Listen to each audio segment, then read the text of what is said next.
Hey guys, welcome back.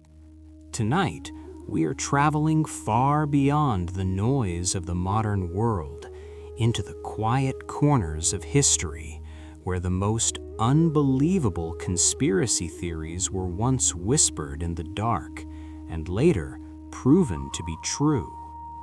You'll drift through secret government experiments hidden behind flickering lights, ride silently through fog-covered villages with Paul Revere, sit beside medieval peasants sharing warm soup by candlelight, and descend deep underground to sleep with Bronze Age miners wrapped in absolute darkness. Along the way, you'll discover how ancient people truly slept, why their nights were calmer than ours, and how time itself moves slower when the world is quiet. This is not a story of fear or chaos. It's a slow journey through forgotten truths, human resilience, and the gentle rhythms that shaped our ancestors' lives. So, before you get comfortable, take a gentle moment to like this video and subscribe, but only if these deep sleep history stories help you find peace, sleep better, or simply reflect on our shared journey through time. Now, close your eyes, let your breathing slow, and allow history to carry you softly into sleep. So many people believe conspiracy theories are a modern invention, something born from internet forums, late-night videos, and restless minds scrolling in the dark. But history tells a quieter, far more unsettling story. Long before glowing screens and social media whispers, there were rumors that moved slowly through hallways, offices, and sealed rooms. Whispers written on paper, passed in envelopes, and buried inside filing cabinets. Some of those whispers were not fantasies at all. They were simply truths waiting for time to lose its patience. This is where our story begins, not with shock, but with stillness, not with fear, but with the soft hum of a room that was never meant to be noticed. In the middle of the 20th century, inside a government building that looked no different from any other, a small laboratory sat behind an unmarked door. The paint on the walls was pale, almost tired. Fluorescent lights flickered gently, casting a faint blue glow that never quite reached the corners. A tape recorder rested on a metal table, its reels turning slowly, producing a low mechanical hiss that blended with the distant sound of ventilation ducts breathing behind the walls. This was the quiet world surrounding what would later be known as MK Ultra, one of the most controversial chapters in modern history. No screams echoed here, no dramatic confrontations unfolded. Instead, there was paperwork, endless paperwork, stacks of folders tied with string, labels typed in neat, emotionless fonts. Researchers adjusted their glasses, scribbled notes, and spoke in calm, professional voices about control, perception, and the fragile boundaries of the human mind. At the time, these ideas sounded like paranoid speculation to the outside world. Rumors that the government might be experimenting on consciousness itself were dismissed as fantasy, the kind of story people whispered because reality felt too ordinary. Yet inside that room, reality was anything but ordinary. Chemicals were measured carefully, questions were asked softly, observations were logged with precision. The most unsettling part was not what happened, but how quietly it happened. Years later, when documents surfaced and the name MK Ultra entered public awareness, the world did not stop. There were headlines, investigations, and brief moments of outrage, but then the noise faded. The conspiracy had turned out to be true, and yet life continued, almost politely, as if unwilling to linger on discomfort. This pattern would repeat itself. In another place, another era, secrecy unfolded not through laboratories but through patience. Operation Snow White did not rely on force or speed, it relied on silence. Night after night, individuals moved through empty government offices after working hours. Hallways stretched long and narrow, illuminated only by emergency lights and the faint glow from city streets outside. Footsteps were measured, slow, respectful of the quiet. Filing cabinets were opened gently. Papers were copied, replaced, and left exactly as they had been found. There was no urgency, only persistence. The goal was not chaos, but information. At the time, the idea that such infiltration could occur seemed absurd to the public, another conspiracy theory easily dismissed. Yet when the truth emerged years later, it followed the same pattern. Confirmation arrived softly, almost reluctantly. No dramatic collapse followed. The world absorbed the knowledge and continued forward. And this is perhaps the most fascinating detail of all. When ancient conspiracy theories turn out to be true, they rarely arrive with thunder. They arrive like dust settling after a long silence. As secrets step into the light, the world does not gasp. It simply breathes, slowly, steadily, exactly as it always has. What makes these stories linger is not the secrecy itself, but how ordinary everything felt while it was happening. History often disguises its most unsettling truths behind routine.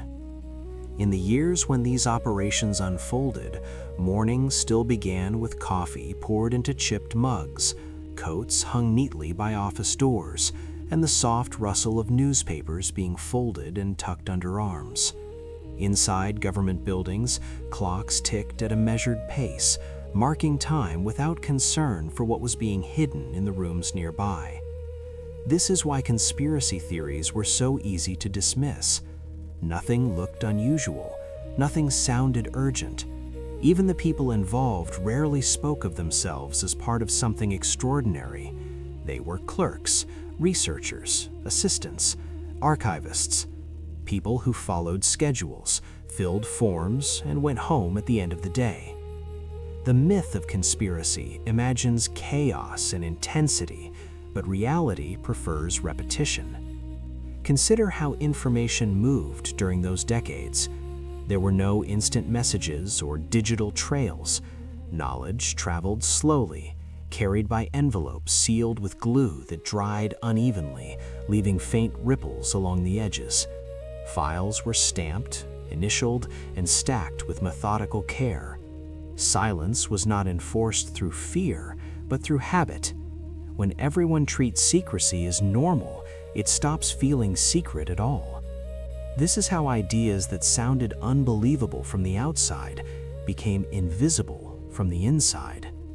The true weight of these conspiracies was only felt years later, when distance softened their edges.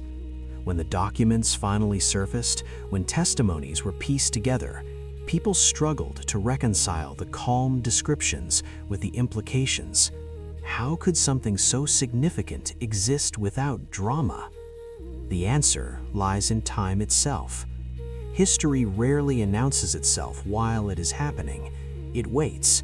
It allows theories to be mocked, ignored, or forgotten until the moment they are quietly confirmed. And when that moment arrives, it often feels anticlimactic. There is no sense of resolution, only a gentle shift in understanding. For those listening at night, letting these stories drift through the mind, there is something strangely soothing about this pattern. It reminds us that the world is less chaotic than we imagine, even when it is deceptive. Systems persist, habits endure. The same slow mechanisms that allow secrets to survive also allow societies to continue functioning once those secrets are revealed. This rhythm, steady and indifferent, is what makes history such a powerful companion for sleep. There's no need to brace for shock. The truth has already happened. It rests in the past, settled, documented, and unmoving. And as these ancient conspiracy theories turn out to be true, they do not disturb the present moment. They simply add another layer to the quiet understanding that history is not a series of explosions, but a long, continuous murmur, a murmur that fades naturally into rest. As night settles and these stories drift further into the past, it becomes clear that the most remarkable aspect of ancient conspiracy theories is not their revelation, but their aftermath. When secrets finally surfaced, there was no great reckoning that reshaped daily life. Streets remained busy, trains ran on schedule, lamps were lit at dusk, just as they had been the evening before.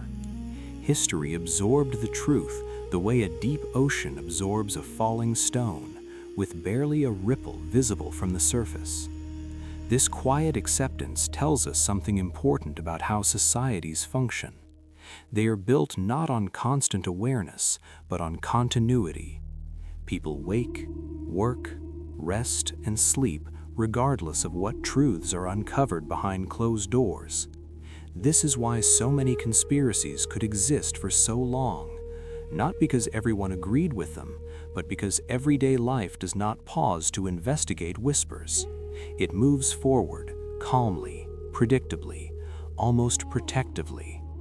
For those who listen to history as a companion to sleep, this realization brings a subtle comfort. The past is not a source of sudden danger. It is already finished. Its secrets have nowhere left to go. They linger only as knowledge, softened by distance and time. When we speak of MK Ultra or Operation Snow White today, we do so from a place of safety, observing rather than experiencing. The tension has dissolved. What remains is atmosphere, texture, and rhythm. The low hum of machines, the echo of footsteps in empty corridors, the patient turning of pages in dimly lit rooms. These details are what endure, not the shock. And as one chapter closes, another quietly waits its turn.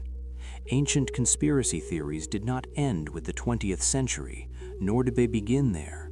They stretch back across civilizations, appearing wherever power and secrecy overlap. Each era produces its own version, shaped by the tools and fears of the time. Yet they all share this same ending. Exposure does not disrupt the flow of life. It simply becomes another layer of history, folded neatly into the archive. And so, as these truths step fully into the light, the world continues exactly as it always has, slowly, steadily, without urgency. The clocks keep ticking, the lights flicker softly, and somewhere between what was hidden and what is now known, the mind is free to rest. This is where we leave this chapter, not with an alarm, but with a quiet understanding. The past has spoken, the present remains unchanged, and the night, patient and untroubled, invites us to drift deeper into sleep as the next story waits, unhurried in the distance. So most people remember Paul Revere for a single moment, a horse moving quickly through the darkness, hooves striking stone, history racing forward in silence. But long before that night, before the fog and the cold air of April, there were other nights, quieter nights, spent not on the road, but at a workbench. This is where the story truly begins. In a small room lit by a single oil lamp, Paul Revere sat hunched slightly forward, shoulders relaxed from years of repetition, hands steady with practiced confidence. The world outside was asleep. Inside, the rhythm of craftsmanship filled the space. A hammer rose and fell gently against a thin sheet of silver, not with force, but with precision. Tap, pause, tap again. Each sound was controlled, deliberate, almost meditative. The silver responded slowly, bending under patience rather than pressure. Light danced across its surface, catching small imperfections, revealing progress only to those willing to look closely. This was not dramatic work, it was responsible work. the kind of labor that requires presence, not excitement. Revere was a silversmith by trade, and that identity mattered. It shaped how he thought, how he moved, and how he carried responsibility. Silver does not forgive haste. A careless strike ruins hours of effort. So the hands learned restraint. The mind learned focus. Night after night he returned to the same table, the same tools, the same quiet discipline. These were the nights that built the man history would later notice. When people speak of legacy, they often overlook this part. Yet it is here, in the repetition, that trust is formed. Customers relied on his skill. Communities relied on his consistency. This sense of duty did not vanish when the lamp was extinguished. It carried forward into every other role he took on. So when the famous midnight ride finally came, it did not feel like a sudden transformation. It was simply another responsibility accepted in silence. The air that night was heavy with mist. Boston in April was cold enough to sting the skin, damp enough to soak through wool. Streets were quiet, not empty, but resting. A horse waited, shifting its weight, breath slow and visible, white clouds forming and fading in the dark. When Revere mounted, there was no announcement, no raised voice, only movement. The sound of hooves began softly against the cobblestones. Clop, clop, clop. Even, steady, unhurried. Each step carried intention.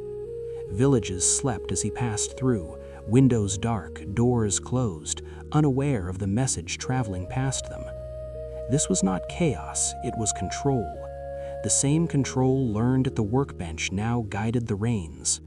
Responsibility does not shout, it moves forward quietly, doing what must be done without demanding recognition. This is why the story endures, not because of speed, but because of steadiness.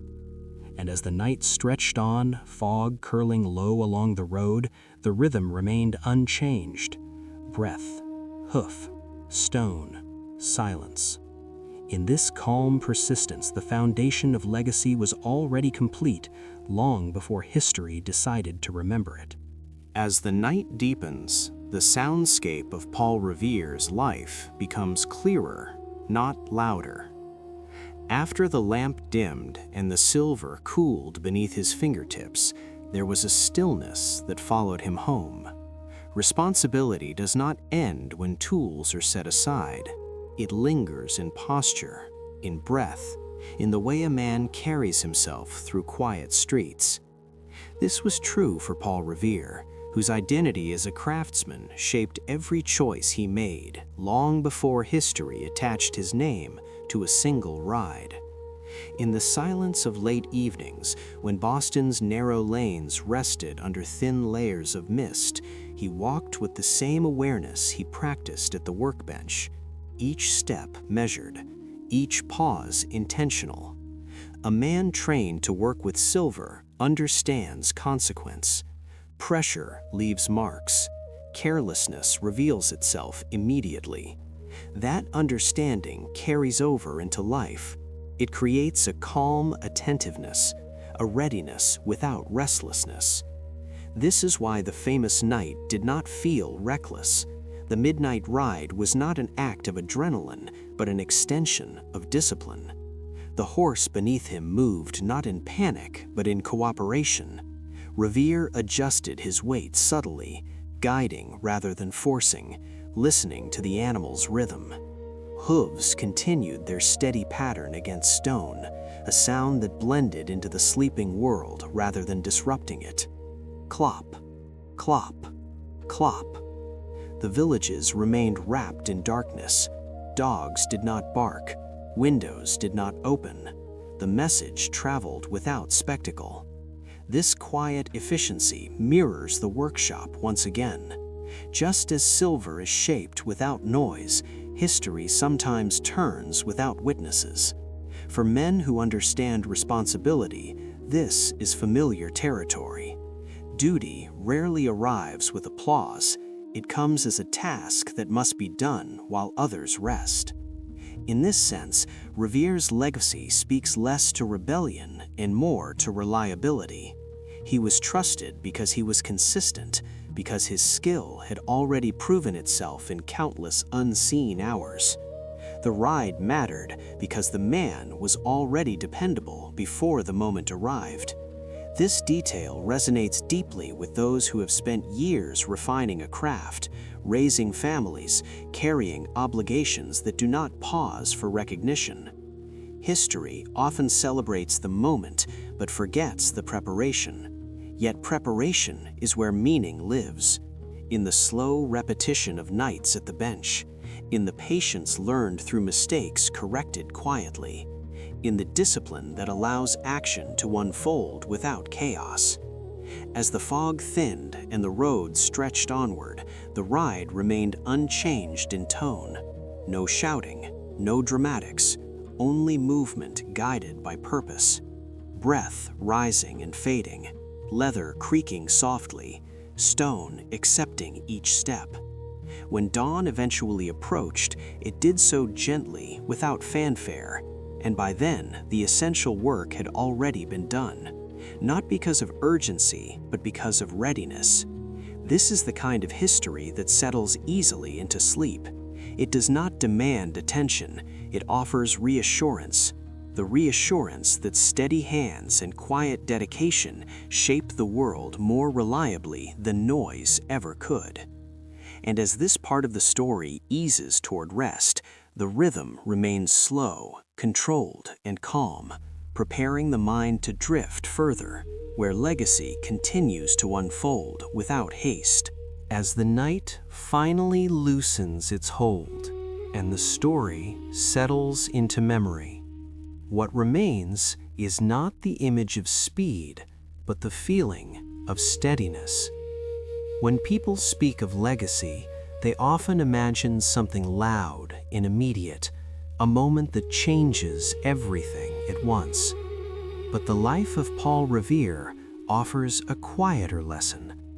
Legacy is built the same way silver is shaped, slowly, under consistent hands, guided by attention rather than urgency.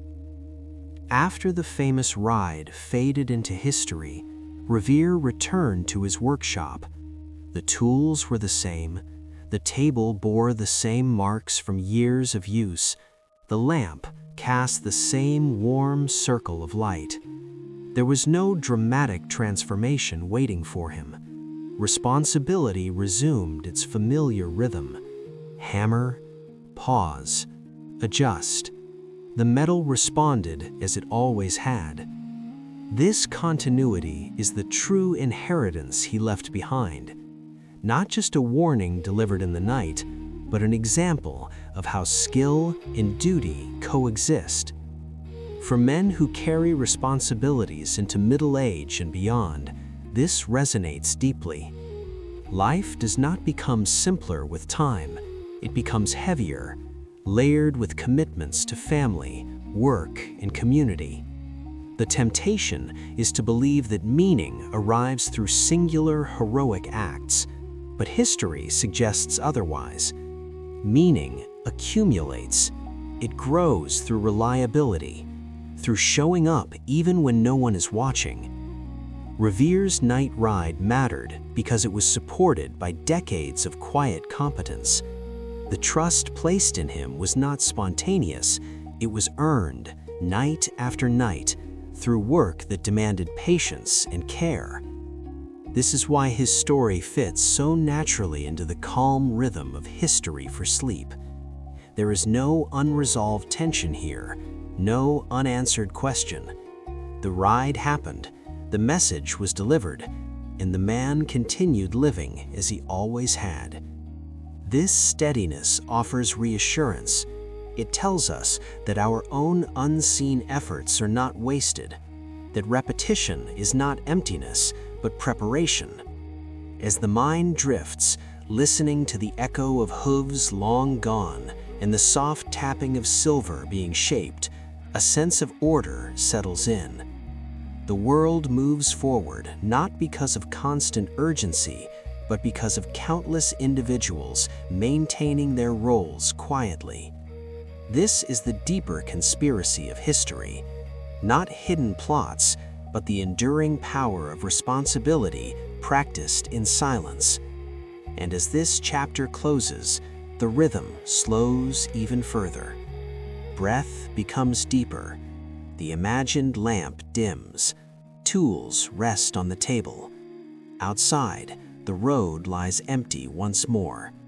The night accepts these sounds and releases them gently into rest. The legacy remains, not as noise, but as calm assurance, carrying us effortlessly toward the next story waiting in the dark. So gently, inside a small wooden house at the edge of a medieval village, the kind built low to the ground, with thick beams darkened by years of smoke. Outside, the wind moves through bare branches, whispering against the walls, carrying the cold of a long working day in the fields. Inside, however, the air is warm. A hearth glows softly, and hanging above it is a pot that has been simmering for hours. This is where the evening truly begins. The scent rising from the fire is not sharp or overwhelming, but deep and comforting. It is the smell of pottage, the most common meal eaten by peasants in medieval times, and perhaps one of the most misunderstood foods in history. Inside the pot, root vegetables have slowly softened, turnips cut into uneven pieces, onions sliced thick and left to melt into sweetness, beans that have absorbed water and time until they barely hold their shape. Nothing moves quickly here. The soup thickens not through recipe, but through patience. Smoke from the fire seeps gently into the food, blending with the earthy aroma of vegetables pulled from the soil earlier that day. When the pot is finally lifted, the sound is heavy, liquid shifting slowly, heat releasing into the room like a quiet sigh. The bowl, often carved from wood, warms the hands immediately. There is no rush to eat. The first touch of heat is almost enough on its own. This meal is not designed to impress, it is designed to sustain. In medieval life, food was comfort before it was pleasure. Each spoonful carries a softness earned through hours of simmering, a reminder that time itself can be an ingredient. Alongside the pottage rests bread, dark and dense, made from rye or barley rather than the soft white loaves known today.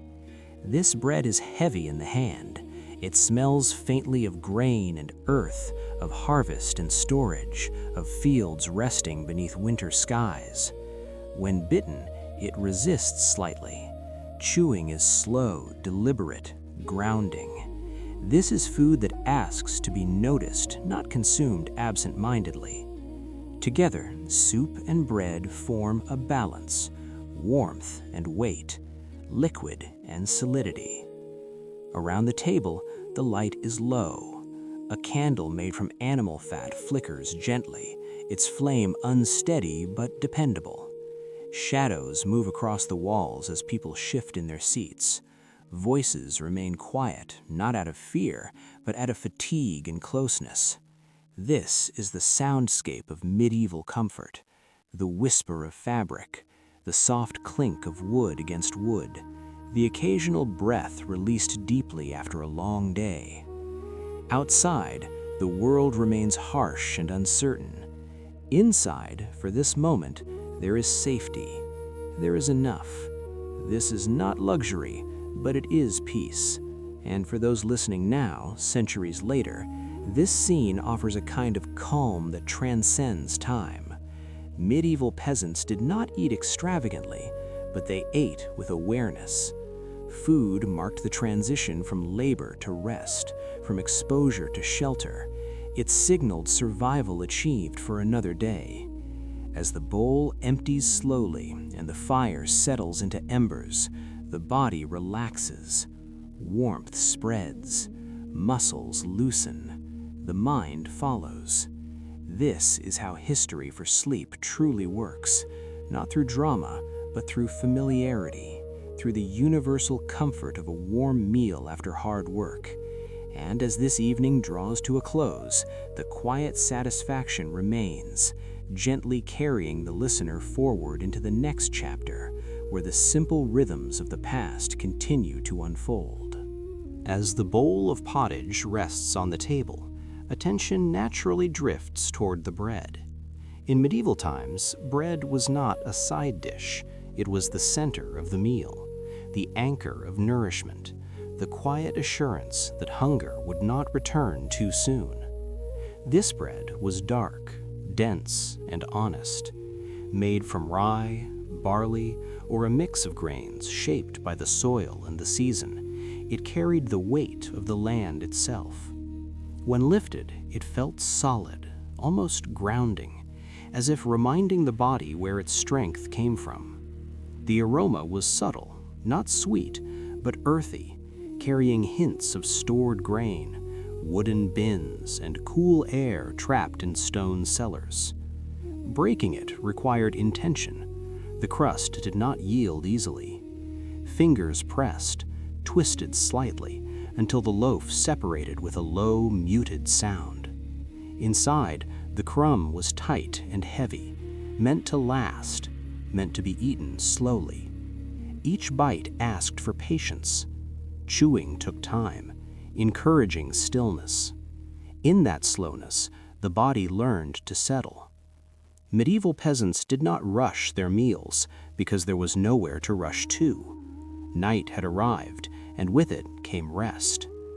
Bread absorbed the warmth of the soup, softening just enough when dipped, creating a quiet harmony between solid and liquid. This pairing was practical, but it was also deeply comforting. Food was fuel, yes, but it was also reassurance.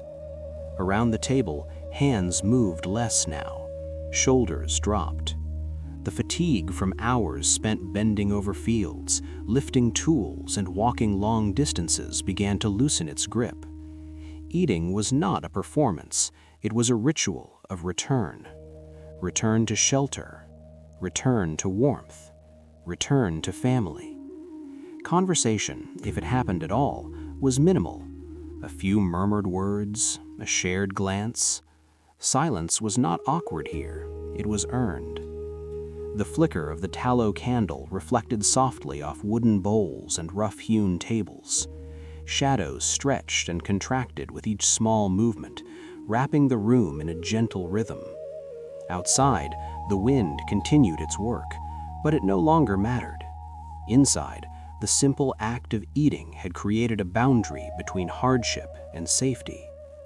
This sense of comfort is why meals mattered so deeply in medieval life, not because of variety or indulgence, but because of reliability.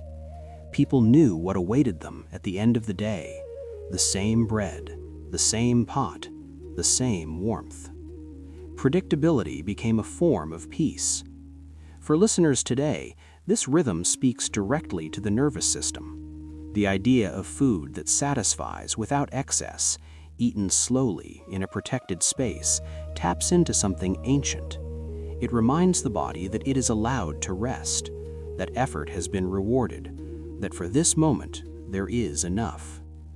As the last pieces of bread are eaten, fullness arrives gently, not as heaviness, but as calm. The fire lowers itself naturally, settling into glowing embers. The candle burns shorter, its flame steady. Breathing deepens without instruction. The mind, no longer scanning for what comes next, begins to drift. This is the quiet power of medieval comfort food. It does not excite, it soothes. It prepares the body for sleep the same way it prepared peasants for another day of survival. And as this part of the evening fades, the sense of grounded warmth remains, guiding the listener softly toward the final moments of this chapter, where peace becomes complete. As the meal comes to an end, the room settles into a deeper kind of quiet, the sort that only appears when hunger has been answered and effort no longer presses on the body. The wooden bowls are mostly empty now, their surfaces darkened by warmth and time. Fingers linger around them for a moment, absorbing the last traces of heat before letting go. The fire has softened into a low, steady glow, embers shifting gently as if breathing on their own. Above it, the pot hangs silent, its work finished for the night. The air still carries the faint scent of cooked vegetables and smoke, a smell that clings to clothing and beams alike, wrapping the space in familiarity. This is the moment medieval peasants waited for, not consciously, but instinctually, the moment when survival for the day is complete. Around the table, bodies lean back slightly, backs straighten slowly, then relax again. Muscles that have carried tools and burdens since dawn finally receive permission to rest. The candle made from tallow burns low, its flame shorter now, but unwavering. Light pools gently on faces, softening lines carved by labor and weather. Shadows no longer feel uncertain, they feel protective, enclosing the family within a small island of warmth. Words, if spoken, are brief and quiet. There is no need to explain the day. Everyone already understands what it took to reach this moment. A shared nod, a soft exhale. Silence fills the gaps without discomfort. In medieval life, silence after eating was not emptiness, it was fullness expressed without sound.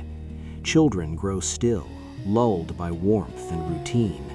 Elders sit quietly, hands resting on knees, eyes half closed, listening to the fire.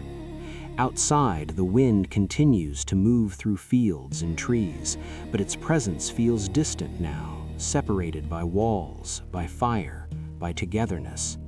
This separation is important. It is the foundation of comfort, knowing that hardship exists but does not need to be faced at this moment. This is what peace looked like in a time without abundance, not excess but enclosure, not luxury but safety. As night deepens, the household begins its gradual transition towards sleep. Movements slow further. A bowl is stacked, a bench is nudged aside. The candle flickers, then steadies again. There is no rush. Tomorrow will come when it comes.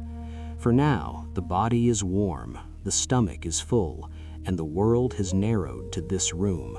This narrowing is soothing. It allows the mind to let go of vigilance, to stop scanning, to simply be. For listeners today, this scene resonates because it reflects a need that has not changed. The desire to feel safe, fed, and surrounded, even briefly. Medieval peasants did not have control over much, but they had this moment, repeated night after night. It grounded them. It reminded them that effort leads somewhere tangible.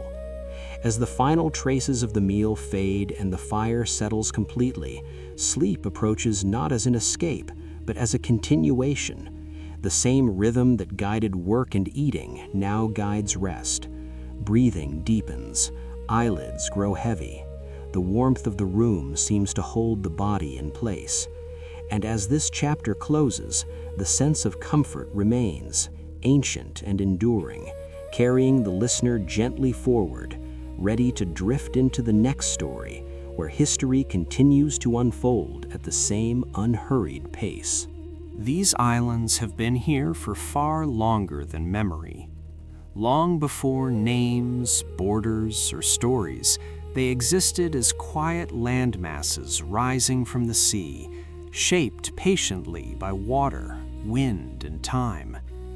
The story of the British Isles does not begin with people, it begins with rain.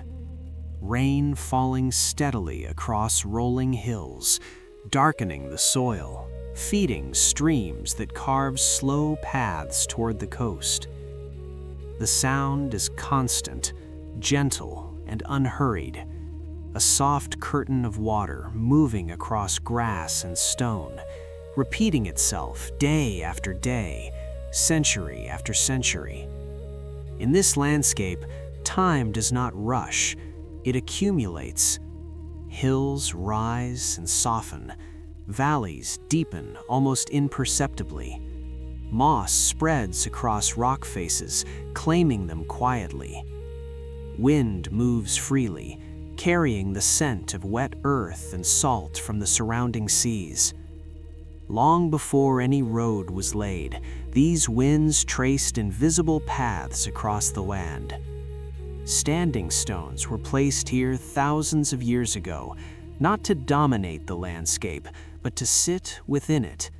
Circles of stone rested beneath open skies, listening to the same wind, absorbing the same rain. No voices remain from those who raised them, but the stones persist, weathered yet present. Lichen grows along their surfaces. Birds land briefly, then leave. Seasons pass without interruption. This is the rhythm that defines the islands. When people eventually arrived in greater numbers, they did not interrupt this rhythm. They entered it. Paths formed where feet passed repeatedly, not planned, but remembered by the land itself. Fires were lit and extinguished. Shelters rose and fell. Generations lived and faded, while the hills remained unchanged.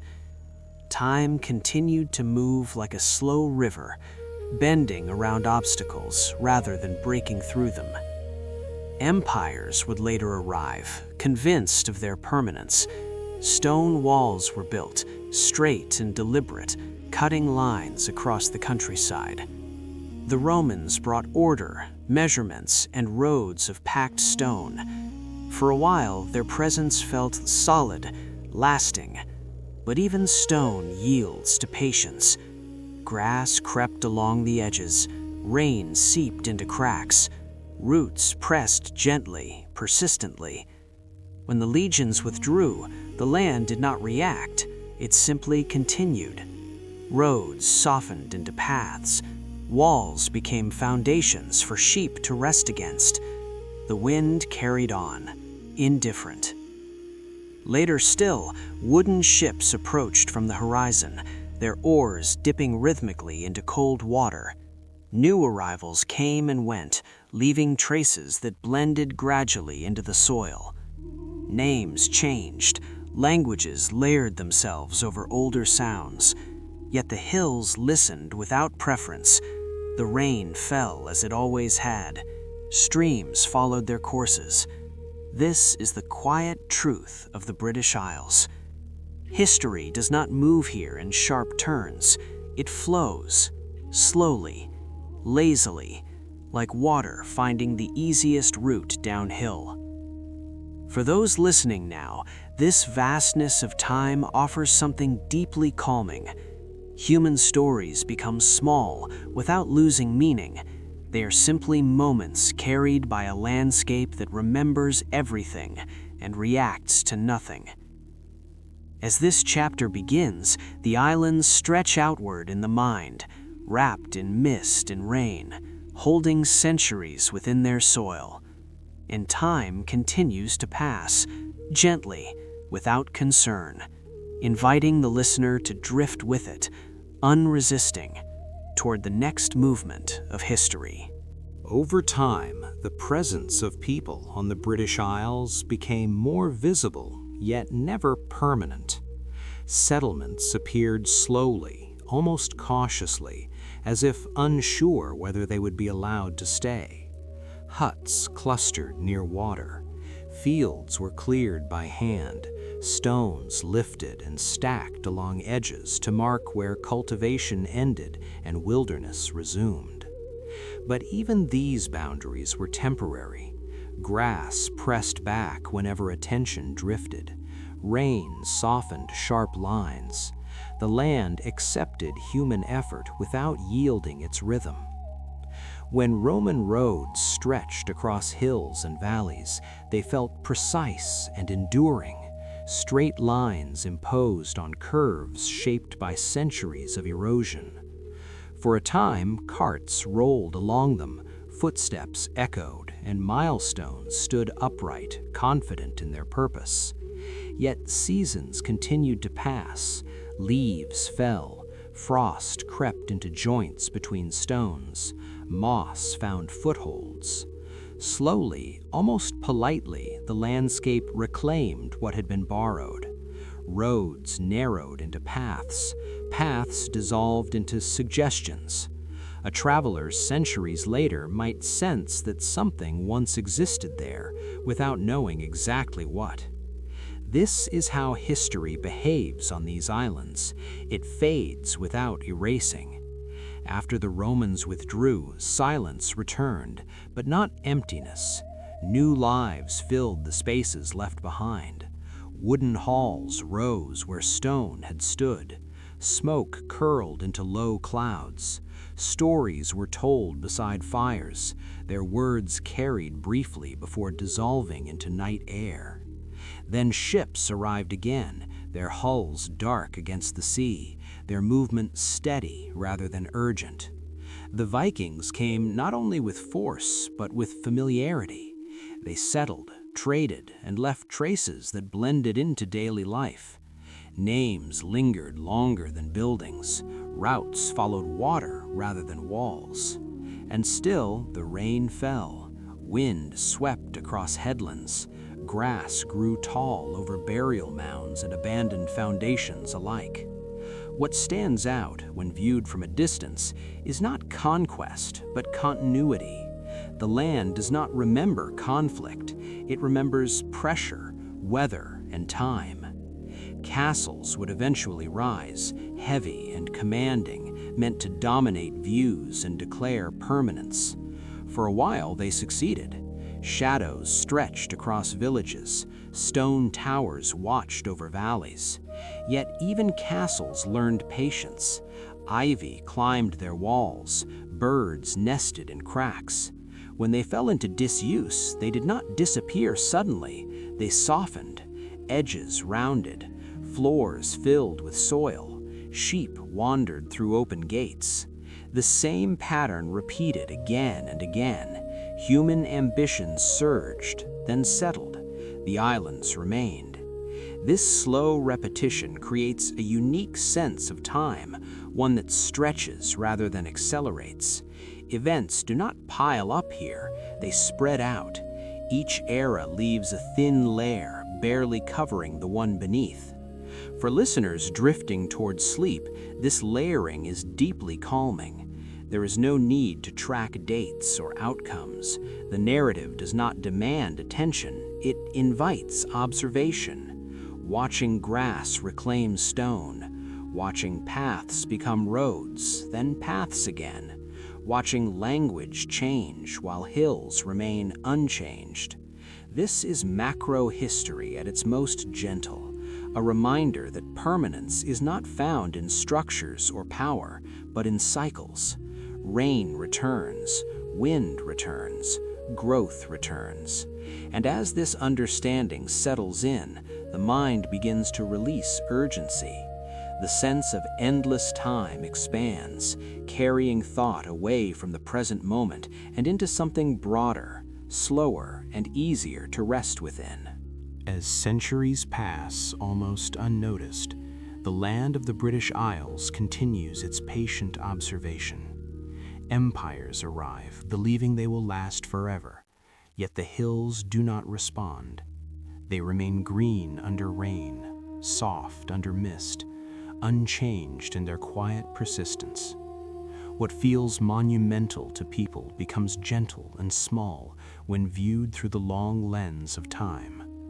Castles rise, then settle into ruins. Cities expand, then pause, breathing in and out with generations. Roads widen, narrow, and widen again, each transformation leaving faint traces beneath the surface.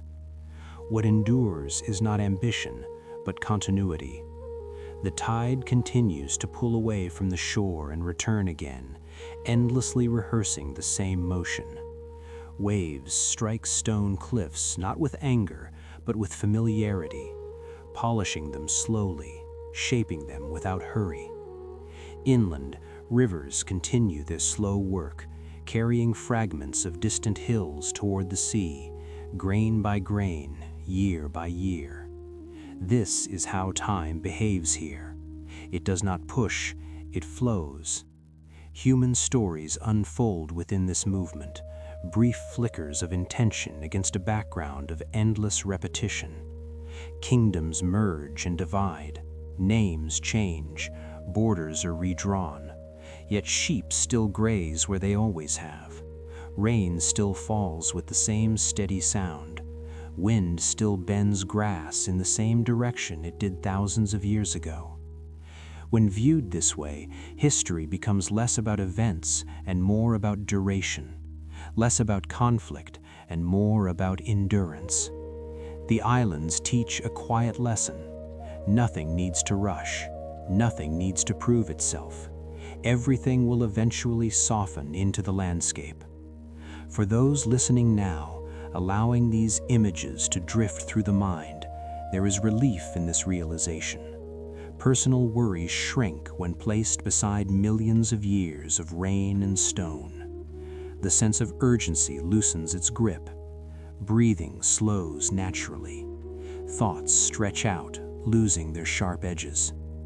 Macro history does not ask for attention, it offers perspective. As the chapter draws to a close, the image remains simple. Green hills beneath gray skies, water moving steadily toward the sea, old stones resting where they have always rested, the world turning without effort. In this stillness, sleep comes easily, not as an ending, but as a continuation of the same gentle rhythm that has always guided the land. And somewhere beyond the mist, history waits quietly, unbothered, ready to continue its slow unfolding whenever the listener is ready to drift onward. He was the most powerful man in the known world, yet sleep rarely came to him in marble halls or beneath silk canopies. More often, rest arrived slowly inside a simple military tent pitched along the cold edges of the empire. This is where the deeper story of Marcus Aurelius begins, not in triumph, but in quiet restraint. Night settles gently along the banks of the Danube, a wide, dark river moving steadily through the frontier. The wind carries the scent of water and distant forests, brushing against canvas walls that shift softly with each breath of air. Inside the tent, a single oil lamp burns low, its flame steady but modest, casting warm light over a small wooden table. Marcus sits alone, wrapped in a heavy cloak, shoulders slightly hunched against the cold, not from weakness, but from familiarity. He has spent many nights like this. The world outside the tent is uncertain. Beyond the river lie borders that must be guarded, decisions that cannot be delayed, lives that depend on judgment. Yet within this narrow space, the emperor allows himself something rare: stillness. He reaches for a stylus and presses it gently against papyrus. The sound is faint, almost fragile, a soft scratch, repeated slowly, line after line. These words are not meant for others. There is no audience here, no speech, no command. He writes for himself, as if reminding his own mind how to endure. What emerges is not strategy, but reflection, thoughts shaped by stoicism, a philosophy not of escape, but of acceptance.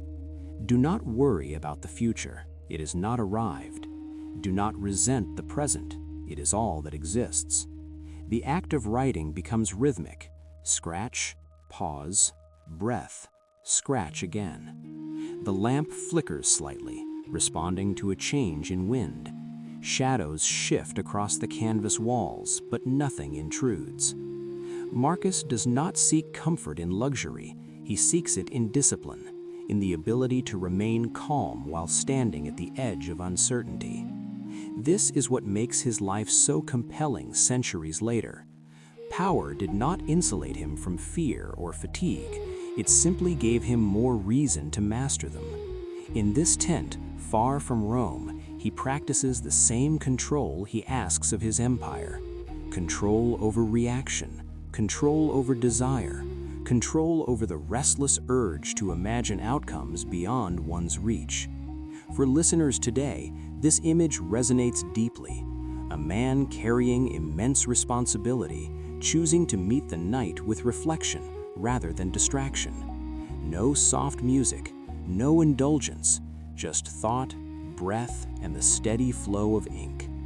As the river outside continues its endless movement, Marcus remains still, writing not to change the world, but to steady himself within it. This is how the night unfolds, slowly, quietly, with intention. And as this chapter opens, the calm presence of a stoic emperor settles into the listener's mind, preparing the way for deeper rest, where discipline becomes comfort and stillness becomes sleep. As the night grows deeper, the world outside the tent fades into a background of sound rather than threat. The river continues its steady movement, unseen but present, and the wind softens as if respecting the stillness inside. Marcus Aurelius pauses his writing and rests the stylus beside the page. His hand lingers for a moment, fingers slightly stiff from cold, then relaxes. This pause is deliberate. Stoicism teaches not constant effort, but measured effort, knowing when to act and knowing when to stop. He looks at the words he has written, not as commands, but as reminders, the kind one leaves for oneself when the mind grows restless. Do not trouble yourself about the future. It has not arrived, and when it does, you will meet it with the same reason you meet the present. These thoughts are not abstract philosophy here. They are practical tools shaped by exhaustion, responsibility, and the weight of command. Marcus understands something that many powerful men never learn. Control does not come from dominating circumstances. It comes from governing attention. The future, with all its imagined disasters and desired outcomes, exists only as thought. Tonight, thought is gently returned to what is real. The sound of fabric shifting, the steady glow of the lamp, the quiet certainty of breath entering and leaving the body. In this moment, there is nothing to solve, nothing to predict, nothing to fear. This acceptance does not weaken him, it steadies him. For listeners today, lying in dark rooms with minds still racing, this lesson feels intimate. The emperor's words cross centuries, not as instruction, but as companionship. You do not need to stay awake worrying. The night does not require vigilance. Tomorrow will arrive whether you rehearse it or not. Marcus did not sleep on velvet or gold, not because he rejected comfort, but because he understood its true source.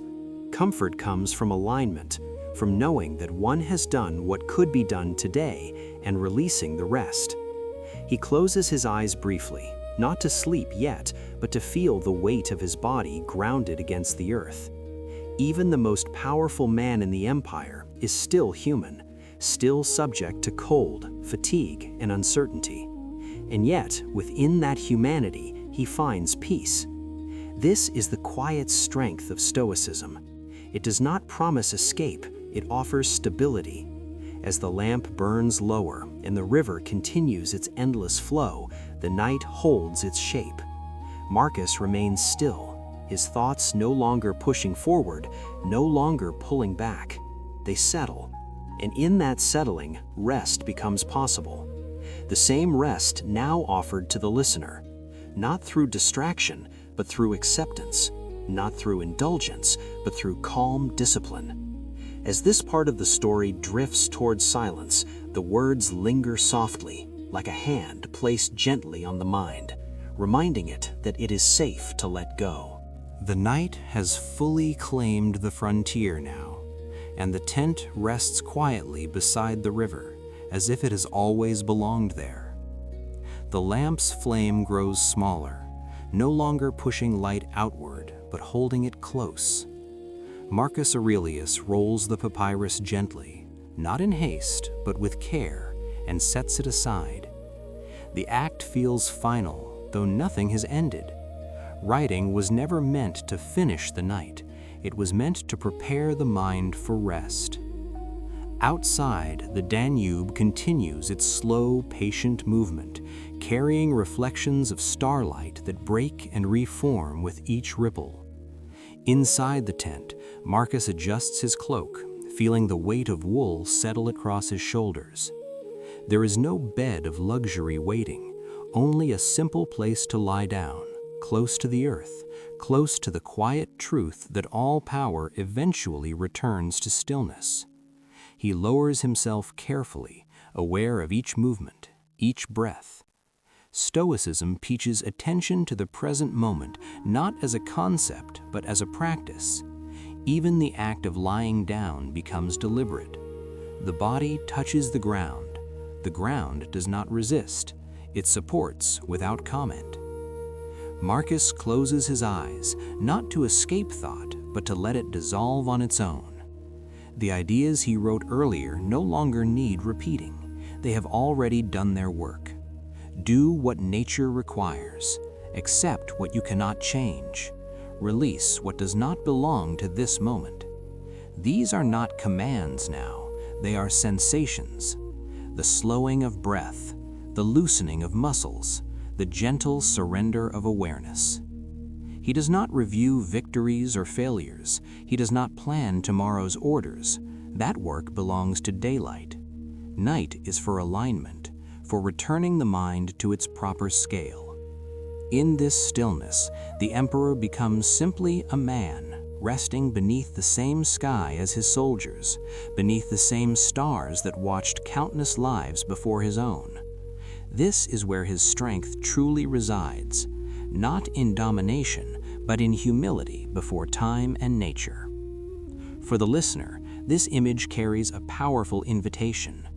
You do not need to earn rest through exhaustion. You do not need to silence your mind by force. Like Marcus, you can allow discipline to become gentleness, order to become peace. The world does not need you to hold it together tonight. It will continue without effort. As the river flows and the lamp finally dims, the tent fades into darkness, but nothing feels lost. Everything feels settled. Sleep arrives quietly, not as collapse, but as agreement. An agreement between body and mind that enough has been done for one day. And as this chapter closes, the presence of a Stoic emperor lingers, not as a figure of authority, but as a companion in rest, reminding the listener that calm is not found in what we possess, but in what we release. Deep beneath the surface of the earth, far from wind, fire, and sky, there exists a darkness that does not threaten. It does not move. It does not ask for attention. This is the darkness known to Bronze Age miners, a darkness shaped by stone rather than fear. Long before lamps of oil or electric light, they descended into the earth carrying only simple tools and an understanding of silence. The entrance to the mine narrowed quickly, swallowing sound as easily as it swallowed light. Each step downward brought cooler air, steady and clean, untouched by the changing seasons above. The rock walls held that coolness patiently, releasing it slowly, wrapping the body in a constant temperature that never rushed. In this space, the world simplified itself. The echo of footsteps softened, absorbed by stone that had waited for millions of years. Breathing became louder, more noticeable, not because it was strained, but because there was nothing else competing for attention. Then came the water. Plink, plink, a single drop falling from the ceiling into a shallow pool below. The sound was gentle, rhythmic, almost intentional. It marked time without measuring it. There were no hours here, no sun to track, only repetition, stone, breath, water. The miners learned this rhythm quickly. Their eyes adjusted, not to see, but to accept not seeing. Darkness became a texture rather than an absence. It pressed softly against the skin, creating a sense of enclosure rather than confinement. The rock walls were close, reassuring in their immobility. They had not shifted for lifetimes. They would not shift tonight. This knowledge allowed the mind to relax. In the outer world, danger often announced itself with noise. Here, silence meant safety. Work happened slowly. Tools made of antler or stone struck the rock with dull, muted impacts. No ringing metal, no sharp echoes, just a steady, low effort repeated again and again. Muscles warmed through motion, then cooled naturally in the cave air. Sweat evaporated gently, leaving the skin dry and calm. Time stretched. Without light to hurry the senses, the body followed its own pace. Hunger arrived quietly. Fatigue arrived even more gently. When the day's labor ended, it was not signaled by sunset, but by heaviness. Arms no longer lifted easily. Breathing deepened on its own. The miners did not rush upward. Often they rested where they were. In chambers carved by their own hands, they paused. The ground beneath them was stone, firm and honest. Sometimes a layer of animal hide was laid down, sometimes nothing at all. The rock carried their weight without complaint. The darkness wrapped around them completely, cutting them off from distance, from horizon, from thought of tomorrow. In this deep space, sleep approached differently. It did not creep in through exhaustion alone. It arrived through separation. The surface world with its noise, weather, and uncertainty felt impossibly far away. Here, nothing could surprise them. The only sound was water, still falling at the same pace.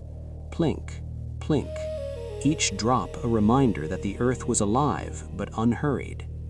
This is where the deepest rest began. Not in softness, but in stillness. Not in comfort as we imagine it today, but in containment. As this chapter opens, the listener is invited to descend with them, to feel the cool stone, to hear the distant drip of water, and to allow the mind to follow the miners into a darkness that does not demand vigilance, only presence. When the work finally slows, it does not stop abruptly. It fades, the way sound fades in deep places. Arms lower without instruction. Hands release tools not because the task is finished, but because the body has quietly decided it is enough. Muscles that have struck stone for hours no longer burn.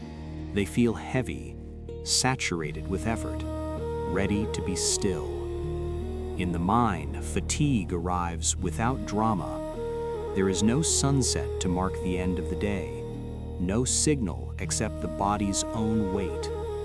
The miners listen to that signal with trust.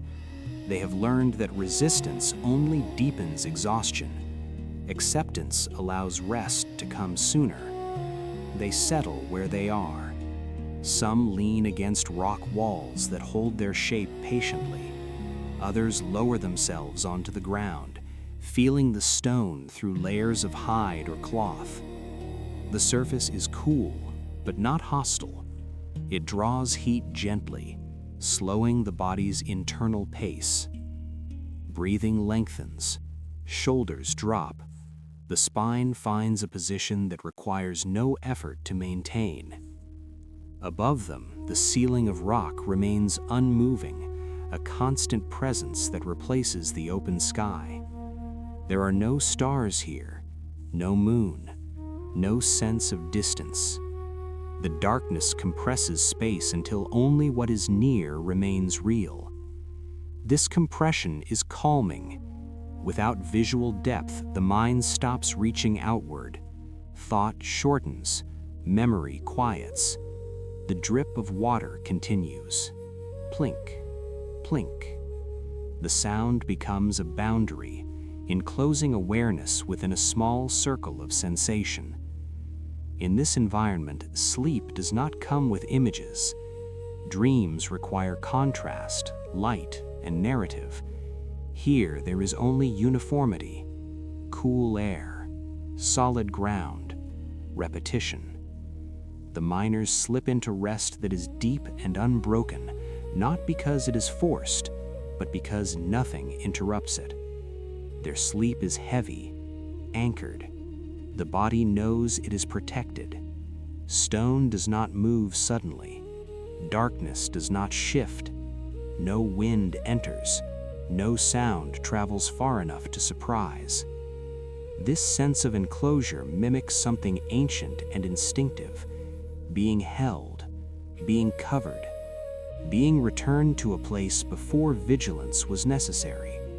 The earth itself becomes a shelter. Wrapped in darkness, the miner's awareness dissolves layer by layer.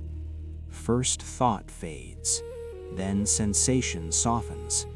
Finally, even the sense of self loosens its edges. Time passes without meaning. Minutes and hours blur into the same quiet state. This is not sleep as escape, it is sleep as alignment, the body syncing with the slow rhythms of stone and water. For listeners today, this kind of rest may feel unfamiliar, yet deeply inviting. Modern nights are filled with signals, light, and anticipation. The mind offers none of these. It asks nothing. It provides separation. As this part of the chapter continues, the listener is guided to imagine that same separation, to feel the weight of the ground beneath, to notice the steady rhythm of breath, to allow thoughts to shorten and soften. The darkness here is complete, but not empty. It is full of stability, and in that stability, the mind no longer needs to watch. It can sink, slowly and safely, toward a depth where rest becomes effortless. At the deepest point of the mind, there is no distinction between night and sleep. Darkness no longer signals rest. It simply is. The miners lie still, bodies arranged by instinct rather than intention, each finding a place where weight can be released without resistance. The stone beneath them is firm, unwavering, yet strangely gentle in its certainty. It does not shift, it does not respond, it holds. In this holding, the body gives up its last tension. Breath settles into a slow, even rhythm, unforced and unmonitored.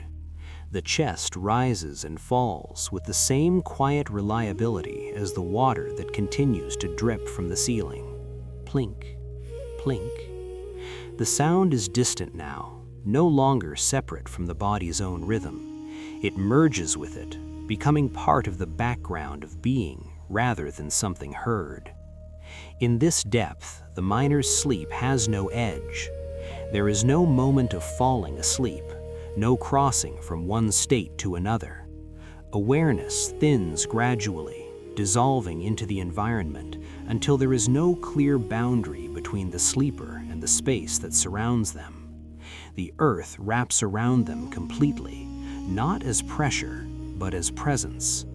This is not isolation, it is integration. Above, the world continues in ways that no longer matter. Weather shifts, animals move, light returns and fades again. None of it reaches here. The mind remains constant, sealed off from urgency and change. This constancy is what allows the deepest rest. When nothing can intrude, nothing needs to be guarded against. The nervous system releases its final alertness. Muscles soften beyond intention. Even the sense of time fades into irrelevance.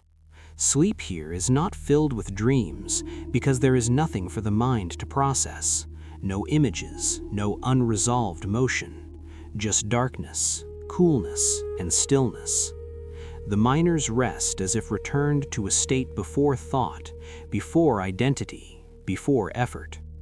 For the listener, this moment offers an invitation to do the same, to imagine lying on solid ground that will not give way, to feel the weight of the body fully supported, to allow the earth itself to take over the task of holding you. There is no need to remain aware, no need to track the story. The chapter is complete, even if the mind lets go before realizing it. As this final part settles, the sound of dripping water becomes softer still, spacing itself farther apart, until even that rhythm fades into silence. The darkness remains, vast and calm, a space where rest is inevitable and effortless. And in this space, sleep does not arrive as an event. It has already been there all along, waiting patiently, as the earth always does. You may be surprised to learn that for most of human history, sleeping through the night in one unbroken stretch was not the goal. Medieval people did not struggle to force themselves into 8 continuous hours of rest. Instead, they followed a rhythm shaped by darkness, firelight, and the natural chemistry of the human brain. This rhythm is now known as first sleep and second sleep, and it may explain why medieval people often slept more deeply and peacefully than we do today. As the sun slipped below the horizon, the world grew quiet very quickly. Without electric light to push the evening forward, bodies responded instinctively. After a simple meal and the settling of household sounds, people lay down soon after dusk. This first sleep arrived easily, not heavy but steady. Muscles relaxed from the day's labor, breath slowed, the mind softened. First sleep was a true descent into rest, guided by darkness rather than schedules. Then, sometime around the middle of the night, something gentle happened. People woke, not abruptly, not with alarm or anxiety. They simply surfaced from sleep, as naturally as one surfaces from a calm pool of water. This waking period was expected. It was not feared or labeled as insomnia. The body was following its ancient design. During this time, the mind was clear but unhurried. The world outside was perfectly still. No engines, no artificial hum, only the faint sounds of distant animals or the quiet creak of wood settling in the cold. This pause between sleeps was known as the watch. It was a space of awareness without urgency. People did not scroll, rush, or stimulate themselves. They remained close to rest. Some lay quietly, letting thoughts drift without tension. Others whispered prayers, reflected on dreams, or spoke softly to the person beside them. This hour belonged to stillness. It allowed the nervous system to reset without pressure. In modern science, we would recognize this as a natural lull in circadian rhythm, a moment when sleep pressure temporarily eases before returning stronger. Medieval people did not fight this wakefulness. They welcomed it as part of the night. Because there was nothing demanding attention, the mind did not attach worry to wakefulness. And then, without effort, the second sleep arrived. Deeper, heavier, more immersive than the first. The body, already rested once, now slipped into a profound state of repair. This is where the most restorative sleep occurred, the kind that resets emotion, strengthens memory, and leaves the body heavy and warm until dawn. This pattern aligns closely with what modern sleep science now understands, yet has largely forgotten. In chasing uninterrupted sleep, we may have lost something gentler and more effective. As this final chapter begins, you are invited not to force sleep, but to allow it. To remember that waking in the night is not failure, it is human, and that somewhere beyond effort and expectation, a second sleep is waiting, just as it has always been. Around what we would now call 2 in the morning, the medieval world entered its most peaceful state. This was the watch, the quiet hour between sleeps, when wakefulness felt gentle rather than alert. The village lay motionless beneath the night sky. There were no lamps lining the roads, no distant engines, no electronic hum. Darkness was complete, but it was not empty. It carried subtle sounds that felt reassuring rather than intrusive. A dog barked once, far away, then fell silent again. Wood shifted softly as homes cooled in the night air. Somewhere, a breeze moved through leaves, too faint to disturb sleep, just strong enough to be noticed. Inside the house, the fire had burned down to embers, glowing softly, without heat or urgency. People remained in their beds, not rising to begin a new task, not checking the time, not wondering how much sleep they had lost. They were awake, but still resting. This distinction matters. Modern wakefulness is sharp, demanding attention and decision. The watch was different. It was a low-light state of awareness when the brain drifted naturally into calm reflection. Medieval people might turn slightly toward the person beside them and exchange a few whispered words, not conversation, just acknowledgement. Others lay on their backs, hands resting on their chests, breathing slowly, allowing thoughts to pass without attachment. Some prayed quietly, not in urgency, but in rhythm with the night. This hour belonged to softness. From a scientific perspective, this period aligns with a natural dip and rebound in sleep pressure. After the first sleep, the brain temporarily reduced its drive for deep rest, allowing a window of gentle wakefulness. During this time, hormones associated with relaxation and clarity increased, while stress remained low. Without artificial light to disrupt circadian signals, melatonin levels stayed high, keeping the body close to sleep even while the mind was briefly awake. There was no anxiety attached to this state because it was expected. No one judged themselves for waking. No one tried to force sleep back into place. This acceptance made all the difference. When wakefulness is not resisted, it does not escalate. It stays calm, then fades. The world outside offered no stimulation to pull the mind outward. No messages arrived, no clocks glowed. Time did not announce itself. The watch felt suspended, as if the night had paused to breathe. And during this pause, the nervous system fully reset. Muscles remained loose, heart rate stayed low, thoughts slowed further rather than speeding up. This is why medieval people often described their nights as restorative. They did not compress sleep into a single block. They allowed it to unfold in phases, each serving a purpose. The watch was not lost time, it was preparation. As this quiet hour passed, drowsiness returned on its own. Eyelids grew heavy without effort. Breathing deepened. The body recognized that the second descent was approaching. There was no struggle because nothing had disrupted the calm. And for listeners now, lying in bed in the dark, this moment offers reassurance. If you find yourself awake in the night, you are not broken. You are touching an ancient pattern. You are experiencing the watch. You do not need to fix it. You only need to let it be. In doing so, you make space for what comes next, a deeper, heavier sleep that arrives not through force, but through trust in the rhythm your body already knows.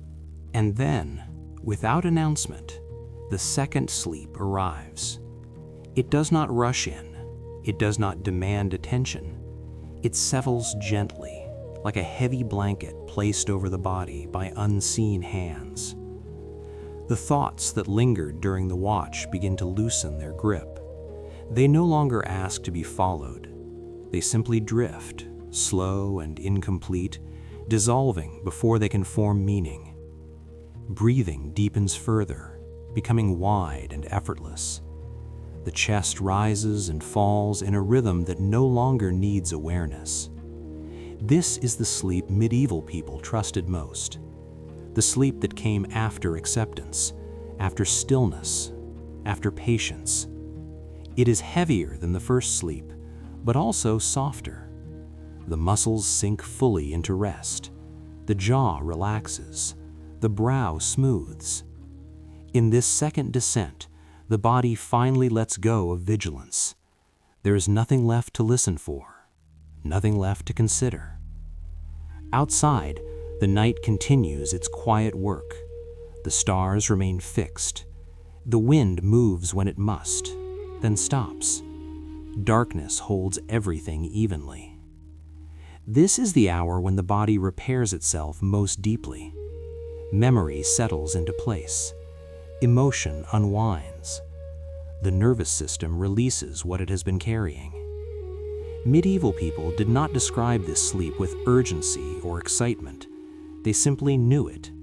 It belonged to them, as naturally as breathing. And when morning finally approached, it did not tear them from rest. Dawn arrived slowly. Pale light seeped into the edges of the world. Birds announced the day without alarm. Sleep released its hold gradually, leaving the body warm and restored. There was no sense of loss, because nothing had been forced. For those listening now, in a different century, surrounded by different sounds, this ancient rhythm still exists within you. Your body remembers it. When sleep comes in waves, it is not broken. It is complete. When wakefulness appears briefly in the night, it is not an enemy. It is a doorway. And beyond that doorway waits a deeper rest, one that cannot be chased, only received. As you lie here now, you do not need to try to sleep. You have already done enough. Let your breathing remain slow. Let your thoughts blur at the edges. Let the weight in your body grow comfortable and heavy. Somewhere beneath awareness, the second sleep is already unfolding. And just as it did centuries ago, it will carry you gently toward morning. Good night.